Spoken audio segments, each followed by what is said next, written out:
OK, donc nous avons maintenant terminé la partie 1, qui était sur l'Organisation mondiale de la santé. Donc, on parlait de la santé et de ce système au niveau global.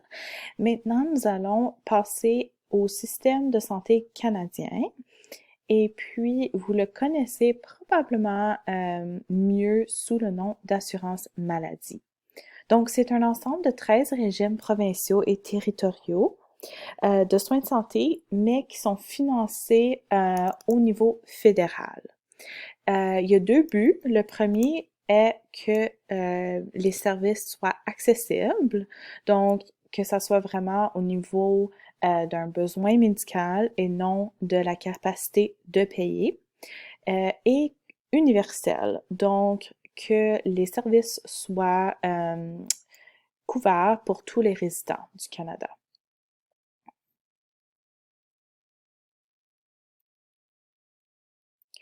Donc, il y a plusieurs objectifs pour le système de santé canadien.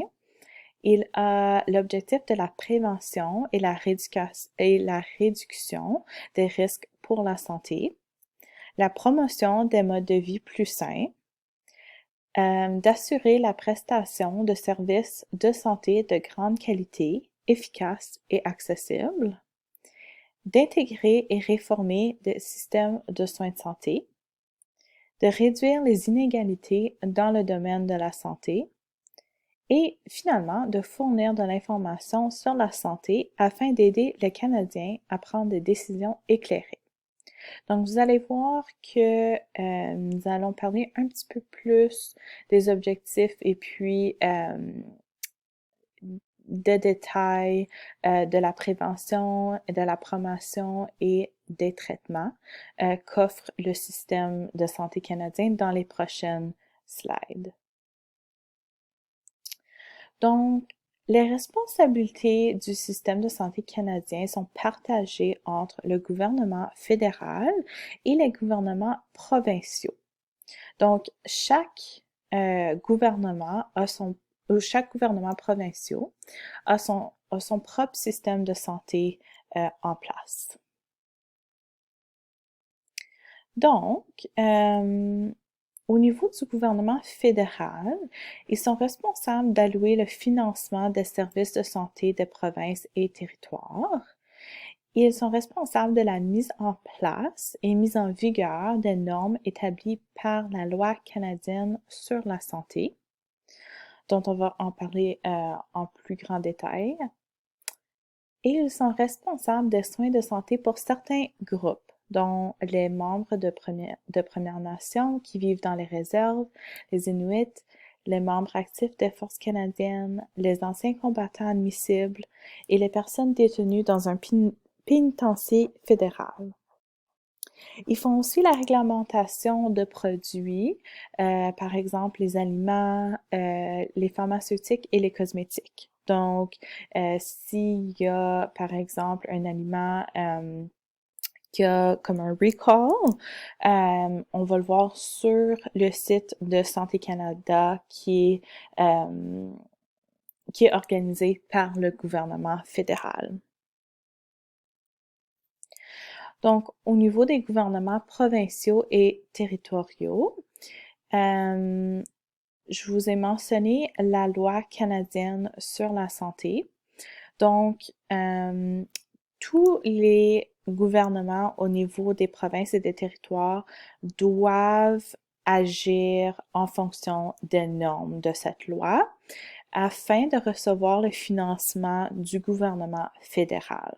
Donc, il y a 5 normes. Premièrement, c'est la gestion publique. Donc, ceci veut dire que il faut avoir des services de santé qui sont sans but lucratif.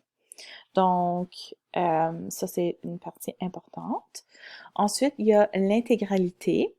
Donc, les régimes doivent assurer tous les services médicaux nécessaires offerts par les hôpitaux. Il y a la norme d'universalité. Donc, ils doivent protéger toutes les personnes assurées inscrites au régime d'assurance maladie. L'accessibilité. Donc, ces régimes doivent fournir à toutes les personnes assurées un accès raisonnable aux services hospitaliers et médicaux nécessaires et sans frais. Et finalement, la transférabilité. Donc, ces régimes protègent toutes les personnes assurées lorsqu'elles déménagent dans une autre province ou territoire et lorsqu'elles voyagent à l'étranger. Donc, à l'étranger, la couverture est limitée et puis on doit vraiment rentrer en communication avec le gouvernement pour s'assurer qu'on est couvert. Mais d'aller d'une province à l'autre, on assure vraiment la transférabilité de services. Donc, les responsabilités de chaque province et territoire, ils doivent gérer et dispenser la majorité des services de soins de santé avec des régimes d'assurance maladie. Donc, par exemple, au HIP en Ontario. Ils doivent gérer, donc, la province doit gérer son régime d'assurance maladie par elle-même. Elle doit planifier, financer et évaluer les soins hospitaliers, les soins médicaux et paramédicaux, la fourniture de médicaments sous ordonnance dans les hôpitaux et la santé publique. Donc, ils reçoivent un financement au niveau du gouvernement fédéral, mais c'est à eux de diviser le financement selon les besoins de leur province. On continue. Leurs autres responsabilités sont de négocier des barèmes d'honoraires frais pour les professionnels de la santé. Donc, par exemple, la paye des médecins, le financement des services supplémentaires pour certains groupes, et puis ils doivent avoir un organisme indépendant pour les accidents au travail. Donc, c'est financé par les employeurs, puis c'est là où on offre des services aux employés qui se blessent au travail. Donc, vous avez peut-être entendu la CSST au Québec ou le WSIB en Ontario.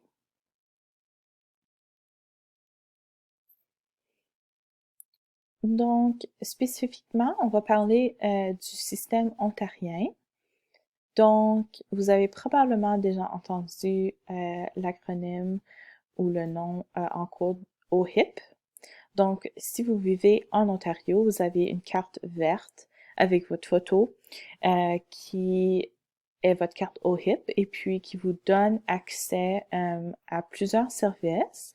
Donc, les services qui sont couverts sont les visites chez les médecins, les séjours à l'hôpital, les services d'avortement, certaines interventions chirurgicales, certains services oculaires, soins des pieds, services ambulanciers et frais de transport pour les services de santé des personnes habitant le nord de l'Ontario. Donc, une petite note sur les interventions chirurgicales. Donc, on mentionne certaines interventions parce que ça doit être une intervention qui est considérée médicale. Donc, par exemple, une chirurgie après un accident traumatique. Donc, une chirurgie plastique, par exemple, qui va pas nécessairement changer ou améliorer la situation médicale d'une personne ne sera pas couverte. Au niveau des services oculaires aussi, c'est un peu un astérix parce que c'est couvert seulement pour les enfants jusqu'à un certain âge et puis je crois les personnes âgées de plus de 65 ans. Certains services qui vont plus loin que juste, par exemple, aller à l'optométriste, mais qui regardent, par exemple, s'il y a un cancer ou un changement au niveau des yeux, seront couverts. Et puis les frais de transport pour les habitants du nord de l'Ontario, vous avez peut-être déjà vu des hélicoptères, surtout pour l'hôpital des enfants CHIO.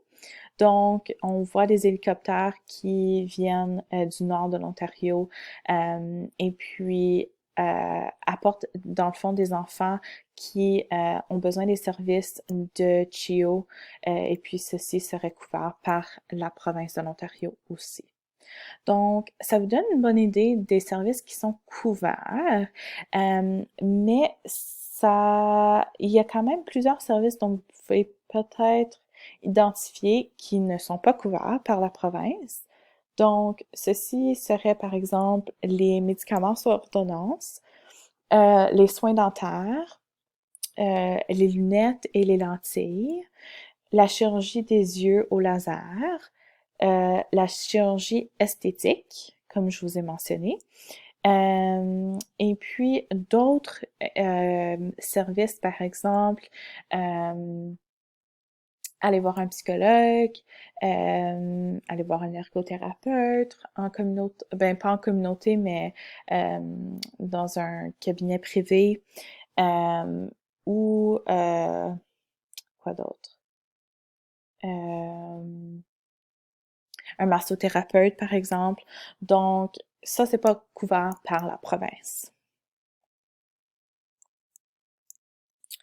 Donc, ici, c'est mentionné aussi ce que je viens juste de dire. On mentionne aussi les orthèses. Et puis, c'est vraiment au niveau des assurances privées qui sont mises en place par les milieux de travail. Donc, pas tout le monde a des assurances privées.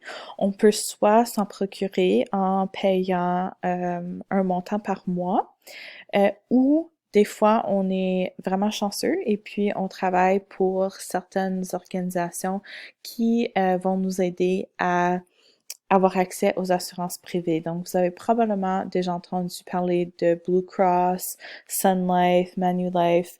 Donc, ça, c'est tous des exemples d'assurances privées qui vont payer une partie ou le tout des services qui ne sont pas couverts par la province. Si nous n'avons pas d'assurance privée et que nous voulons prendre avantage d'un de ces services, qui est non couvert par la province, il faut payer de notre propre poche. Donc, on va parler un petit peu de les arguments pour un système public versus privé. Donc, vous avez peut-être déjà entendu, ou probablement déjà entendu la différence au niveau du système canadien versus des États-Unis, où le système canadien est axé sur les systèmes de santé, les services de santé publics, et celui des États-Unis au niveau privé. Donc, on va terminer cette vidéo et nous allons retourner sur Padlet et faire une petite discussion, une petite réflexion sur la différence entre les systèmes publics et privés.